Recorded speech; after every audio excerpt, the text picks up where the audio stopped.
Hello, and welcome again to the ongoing online versions of Music Humanity for Spring 2020, Section 24, and I'm Brad.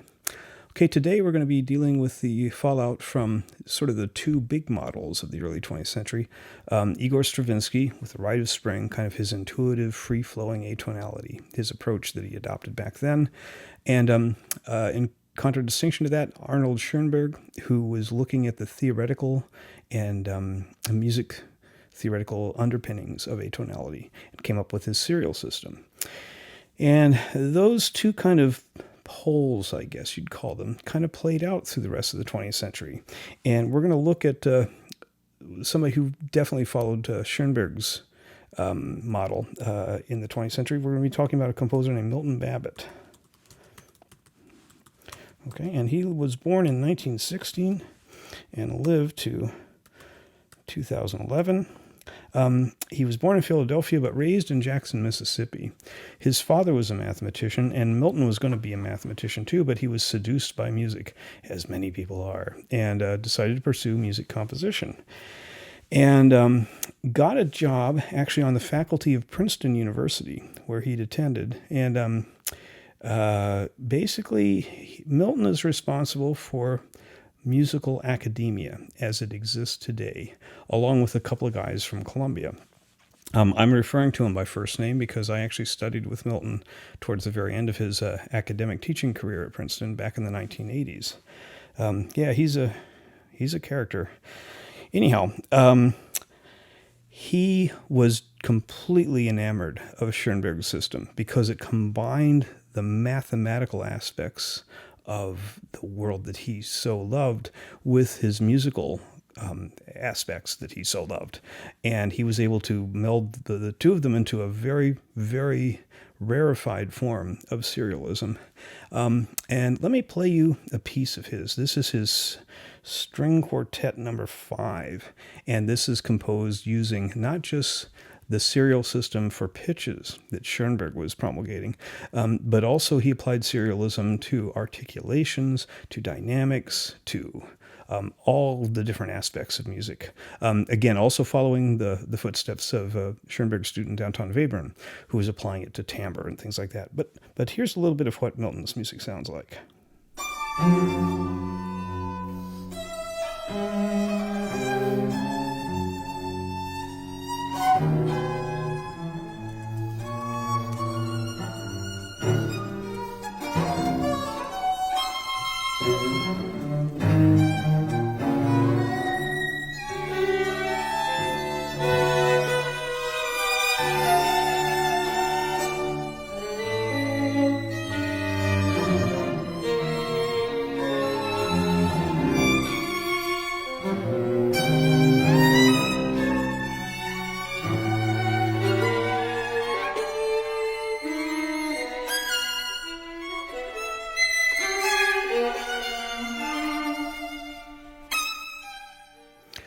Okay, so that gives you a sense of this music. You can listen to the whole thing online on my website.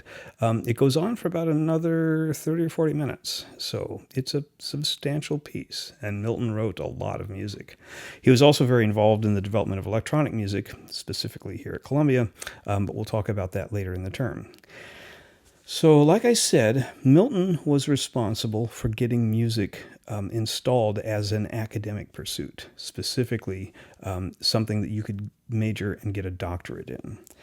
And let me show you an example of his writing and kind of how he was able to accomplish that. This is what he wrote about one of his pieces.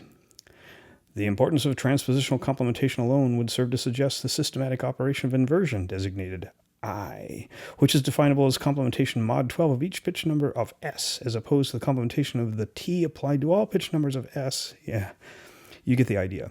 This is basically, set theory, such as it was. And the operations that he's bringing in from mathematics are set theoretical operations that he applied to the 12-tone set. And it was through those manipulations that he wrote his music. So, pretty dense stuff. Definitely a lot of scientific kind of trappings for this. And Again, this somehow gave it legitimate currency in the positivistic academic world of the 1950s. Now, Milton gained a bit of notoriety for this. A lot of people said this music is just extraordinarily difficult to listen to. It's not music. It doesn't do anything for them. It doesn't convey any emotions, all kinds of stuff. So to counter that, Milton published an article in a magazine called Stereo Review, which was a pretty widespread popular magazine for people who were serious about music and listening and such back in the 1960s. And he titled it The Composer as Specialist. The idea being that, to really get into this, you had to have this knowledge of how music operated, because they were doing like the most advanced music stuff there was. Now, Stereo Review's editors read the article and relabeled the title, and this is what gained notoriety. They titled it, Who Cares If You Listen? And that question has been dogging a lot of serial composers, a lot of academic composers for the rest of their lives. And we'll be talking about this in class. But there was obviously a reaction to this hyper intellectual academic music.